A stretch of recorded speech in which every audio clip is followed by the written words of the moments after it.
সকলকে জানাই সুস্বাগতম আমার ব্লগে। আমার বাগানে রয়েছে বিভিন্ন রকমের গাছ।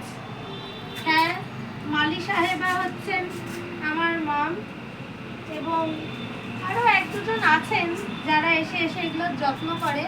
যেরকম এখানে হয়ে রয়েছে খুব সুন্দর আকন্দ ফুল। এই যে এই ফাঁক দিয়ে দেখাই সকলকে একটু, এই যে রয়েছে রঙ্গন ফুল খুব সুন্দরভাবে। এই যে এখানেও একটু দেখা যাচ্ছে, এইখানেও দেখা যাচ্ছে লাল রঙ্গন ফুল। এরপরে আরো আছে, এই গাছে ছোট্ট ছোট্ট কুড়ি এসেছে। এই গাছটা প্রচুর ফুল দেয়, প্রচুর। এটা হচ্ছে চন্দন জবা, এবং এই যে জবা গাছটা এই কর্নারে, এটা হচ্ছে গিয়ে পঞ্চমুখী জবা। এটা তাও একটু ফুটে রয়েছে, আরো একটু ফোটা বাকি, জলে দিয়ে আশা করি হয়ে যাবে। এই ফুলটা আমি তুলে নিলাম।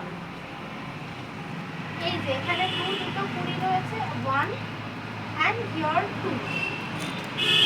এই যে দুটো। আর রয়েছে এইদিকেও রয়েছে লাল জবার গাছ। এইখানে রয়েছে সবেদা গাছ, সবেদাও দিয়েছিল, আবার সবেদার ফুল উঠেছে। এই যে কর্নারে একটু একটু করে দেখা যাচ্ছে, এই যে বিভিন্ন রকমের সবেদার ফুলগুলো দেখা যাচ্ছে। এইখানটায় দেখা যাচ্ছে লাল জবা, খুব সুন্দর একটি লাল জবা।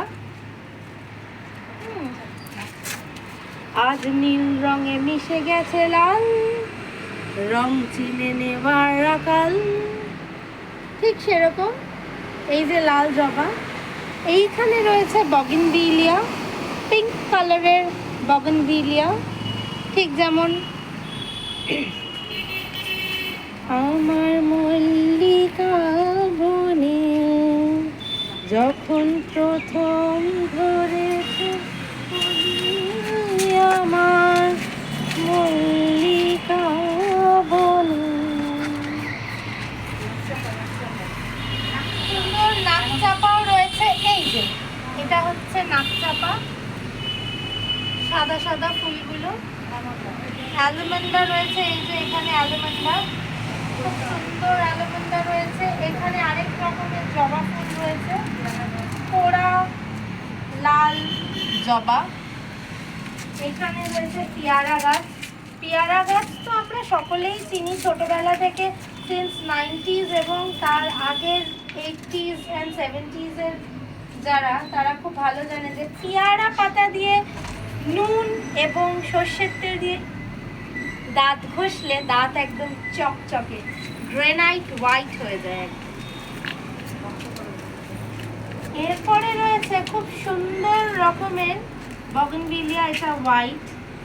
রক্তকরবীও রয়েছে আমাদের বাগানে, ঠিক খুঁজে পাচ্ছি না এই মুহূর্তে, কিন্তু আছে এই আনাচে কানাচেই কোথাও না কোথাও আছে। আচ্ছা, এই যে পাওয়া গেছে রক্তকরবী, লাল রক্তকরবী।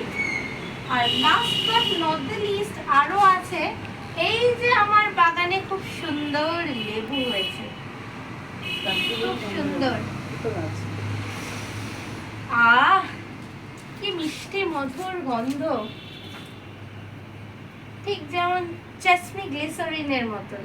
হ্যাঁ, লেবু কিন্তু খুব সুন্দর এক রকমের অ্যান্টিঅক্সিডেন্ট, এবং অনেক রকমের সিট্রাস যেহেতু, সুতরাং অনেক রকমের ইনফেকশনস কাটায়। বিভিন্ন রকমের লেবু হয়ে রয়েছে এখানে, কাগজি লেবুও আছে, পাতি লেবুও আছে, গন্ধ লেবুও আছে। এই যে এখানটা হচ্ছে এইগুলো গন্ধ লেবু। আর আরো লেবু রয়েছে,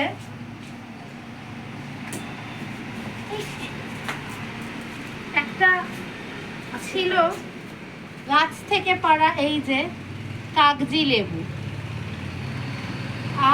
হেবি সুন্দর গন্ধ। এটা যদি একটু গ্রেটারে ঘষে নেওয়া যায় এবং মাছের ঝোলের মধ্যে ওপর দিয়ে একটু ছড়িয়ে দেওয়া যায়, তার যে অদ্ভুত একটা সেন্ট, এবং ওই গ্রেটারে এই স্কিনটা হালকা করে ঘষে নিয়ে যদি চিকেনেও দেওয়া যায়, গন্ধরাজ চিকেন হয়ে যায়। ঠিক যেরকম আমরা গন্ধরাজ মোমো বা গন্ধরাজ চিকেন খেয়ে থাকি, গন্ধরাজ ফিশও পাওয়া যায়। সুতরাং এই লেবুটা is very important. Thank you, wishing all the best to all of you, এবং সবাইকেই বলবো লাইক, শেয়ার, সাবস্ক্রাইব এবং কমেন্ট করতে ভুলো না। আরও এরকম বিভিন্ন রকমের জিনিসপত্র দেখাবো। Thank you.